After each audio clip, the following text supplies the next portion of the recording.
Okay, good day, folks. Hi, everyone. Good evening, and welcome, to another session of our weekly Facebook Live here with EDA. We're always focused on, helping 245D and assisted living providers. And if you're not a 245D or assisted living provider, this is not whatever we share on here is, is helpful to everybody as long as you are in the care system, right? So today I'm just going to go right and straight to the point. We're going to be talking about branding and marketing strategies. As a provider, it's good for you to put your business out there for you to scale up um and also do well. So today I have with me a colleague that has like very vast knowledge in branding and marketing. So I have with me Kike on here today. She's going to be sharing with us, insightful tips on how you can scale up as a provider, practical and insightful strategies actually. And trust me, these strategies they actually work, especially if you're a provider So I Kike, good day, welcome. Hi, Thank you for Alba. joining Thank us here you. today. Hi. Yes, practically I'm looking forward to this conversation today because I think I always have so much to learn anytime we come on here. So just straight to the point and just dive in. You know, I'll just like I will you to share with us on why branding is essential for 245D and assisted living providers, and how does it influence trust and growth. Yes, no, absolutely. So branding is more important, is very more important, is more than a logo and it's more than a website. It is the feeling that people get when they hear your name. So for a 245D provider and assisted living, when you are dealing with vulnerable populations and their families who are making emotional and sometimes often difficult decisions, having a clear, consistent brand that communicates professionalism, stability, and care are essential for building trust. So when those families or case managers see a provider with a polished online presence with clear messaging and strong communication ties, they feel more confident choosing them and over someone who looks unorganized or outdated. So the trust leads to referrals, and that referrals leads to growth. And having a strong brand that sets the foundation for a long-term success, retention, and repopulation as well. Okay, thank you very much, Kike, for that. Then you know that when it comes to like branding and marketing, there are some common mistakes that providers generally, business owners, either small business Mhm. owners or even big business owners, the common mistakes that they make and tends to influence the success they them achieving, like having a good branding or good marketing strategy. So what are the common mistakes that you feel like providers make when it comes to branding and marketing, and how can they even avoid them? Yes. So a few common mistakes I've seen when it comes to just branding and marketing from my experience. One would be inconsistent or outdated branding. So having different logos, fonts, or messaging across different platform makes it hard to recognize your business. So always keeping your materials aligned and refreshed is very important. Two, not having an online presence.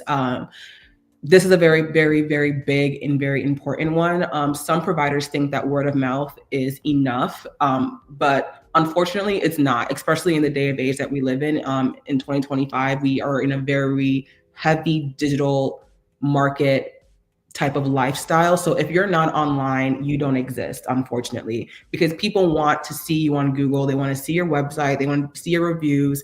They want to see your social media. They basically want to stalk you before they even call you or even book an appointment with you. So being online is very key to people wanting to like even come to you. And then the third one would be talking about your services instead of the value. So instead of just saying we're 24/7 care or we are a medication management, telling people how you care improves lives because you're supporting families. So that's you're going to be able to stand out a bit more in the community versus just telling them you're 24/7 hour care. There's already so many people saying that exact same verbiage. So you want to at least draw people in by telling them your story of how you've been able to improve, you know, your clients' lives or the families that you're supporting. And then the last one that I would say would be not engaging with the community. Visibility doesn't mean always having to sell something all the time. It also means just building relationships. So by just showing up at local events or just being a part of a conversation like we're doing right now, of just being online or offline and just engaging with the communities. These are great ways to just avoid marketing and branding and just common mistakes that I see. It's a great way to just invest time in just simple branding strategies to stay consistent and think of a marketing like storytelling and relationship building, not just advertisement. I mean, thank you so much, Kiki. I'm sure many of us can relate to those mistakes. I mean, it's so easy to fall into those traps, you know, especially when juggling day-to-day operations. But thankfully, those are things we know we can correct now with the right knowledge. Now, one of the biggest concerns for smaller providers is actually cost. So let's talk about, you know, budget-friendly solutions. Then, so how can smaller providers, you know, create a strong professional brand, you know, without spending a lot of money? Yeah, no, absolutely. You truly don't need a huge budget to look professional. You just need clarity, consistency, and creativity. So there are a couple different ways you can do this. You can use free design tools such as Canva to create like professional looking flyers, brochures, or social templates. They do have a bunch of free ones to use. They're great. I personally use Canva for all of my content creating, and having like a one-page brand guide. So what I usually tell some of my clients is just pick 2 fonts that you're going to work with that you like, depending on like your message that you're wanting, and stick with those 2 fonts. And also find 2 to 3 brand colors that you like and use that in your logo and save those that brand font when you're creating, and having like a tagline or a mission statement, like a tone. Your tone can be very warm, it can be very caring, it can be very relatable. If you stick to those things, I promise you're going to see a little bit more of professionalism. You don't need to go out of your way to hire someone to create all that for you and spend so much money. You can always ask your like the families that you're supporting, for reviews or testimonials from current clients or staff to build that credibility online. And you can also market that out to your audience as well too, of showing them, hey, we are trusted, we do have families that we are currently supporting and they are liking what we have. And if you want to go like the creative way of creating a website, there are very simple, cost-effective, very low platforms such as Wix or Square, or Squarespace. I personally use Squarespace for my business because everything is free. It's included, even like your invoice and your calendar is all included in there. If you want more of a higher feature, depending on what your business is, then you can pay for it, but it's free of use just for invoices or a website. And then lastly, I would say when it comes to your social media, you can use your highlight just to be creative, and that just reflects your values. You can have like your mission statement, your about us, and just be very creative. You don't have to spend so much money for people to see you. You just need, again, to be consistent, have clarity, and be creative. Okay, Kiki, I mean, that's really encouraging, right? It's good to know that, you know, impactful branding doesn't always mean big spending. It's just about being intentional and being consistent, you know.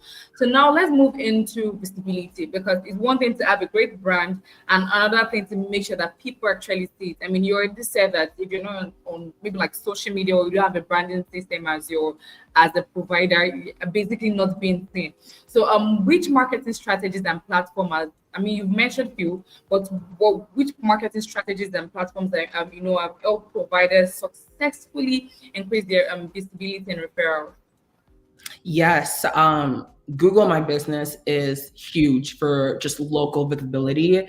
You're able to put, your entire business out there for Google, and it helps when people are searching for, providers nearby. So even if they're looking for someone else and that they're not searching for you directly, your business will still pop up because they're still looking for a 245D provider. They're still looking for an assistant care, and that's the industry that you're in. So Google is so powerful in so many different ways. It's a phenomenal tool. I would also say Facebook and Instagram, these are great platforms for building a community and building trust and showing them like the human side of your services. So thinking more of like staff spotlight stories with your clients, maybe some behind the scenes if you you have people who are comfortable with showing maybe how you operate your business. Then I would also say like networking is huge. Whether that's with case managers, a social worker, a county professional, whoever it is, building relationships offline can generally lead to a lot of steady referrals. Because if they trust you enough as a case manager or social worker, and they know someone that needs, an assistant care space, they're going to come to you because they've seen your work, they know you as a person, they trust you as a person, and they trust your business to bring these families to you.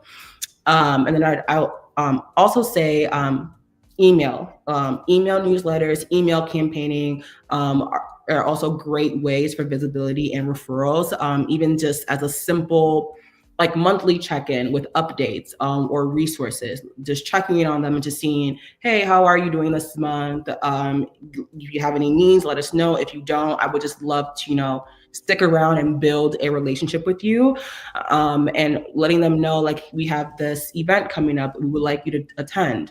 Stuff like that is also really great for visibility and referrals. And then lastly, I would say referrals, incentive. So some providers can provide like a small gift card or appreciation gestures for referrals, which is a huge in the game. It can be a game changer when it's done correctly and respectfully, because you never want to do something that someone might feel like, oh, you're disrespecting them by maybe giving them like a small, appreciation gesture because they, gave you a referral. You always want to kind of do it a respectful way. So maybe buying them like a little gift card, a $10 gift card to Starbucks, just to saying thank you for bringing this person here. I really appreciate it. It is a great way, because success comes from being very visible, staying strongly visible and building those relationships. They will regularly like build one time versus just doing like a one-time post or an ad. So that's what I would have to say regarding visibility and referrals. Thank you very much, Chike. Those are such practical tips. Visibility really is just the bridge between, having a great service and actually growing your business.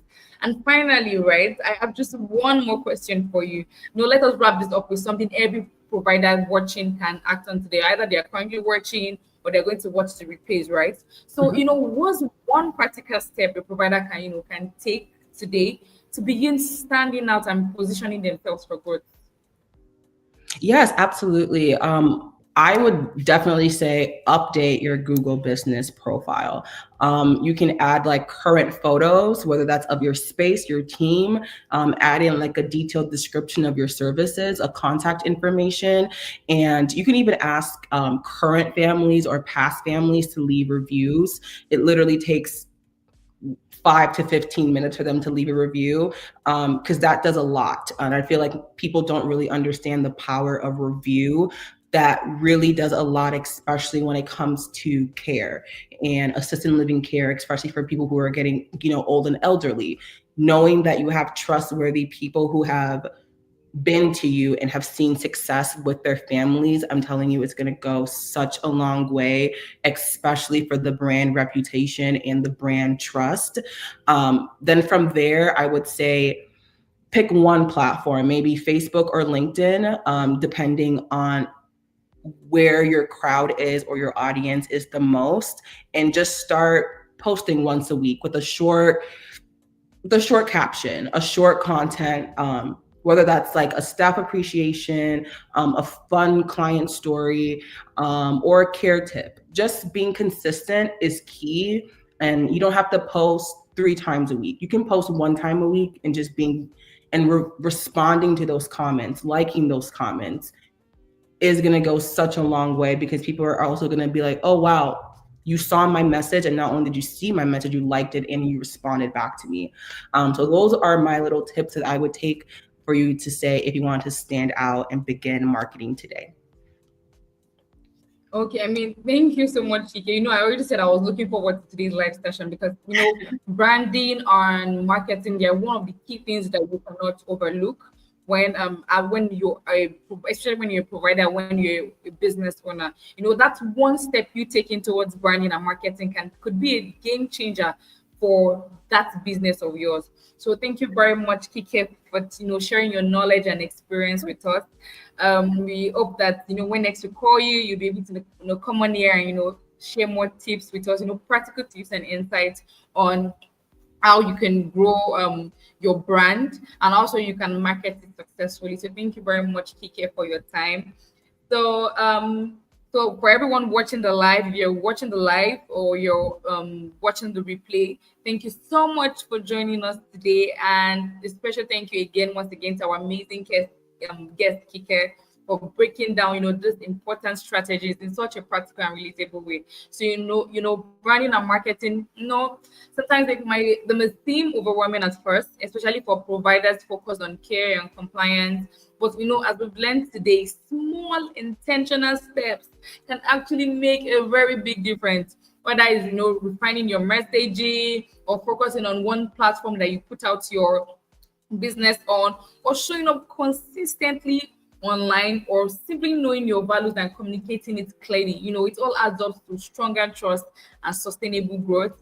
So I would just like to remind each and every one of us that if you know that you found today's session helpful, don't forget to share it to your friends, your network, and those around you. Don't forget that we're always on here every Thursday, to share practical insights and tips on how to help you as a provider. And you can reach us at providersupport@edact.org. I'm sure it should be on the screen right now. Yes, providersupport@edact.org. EDA is always here to help you while your partner in compliance and in support. So until next time, keep showing up, keep standing out, and remember that your work matters and your brand deserves to reflect that. So thank you very much, everyone, and have a great day.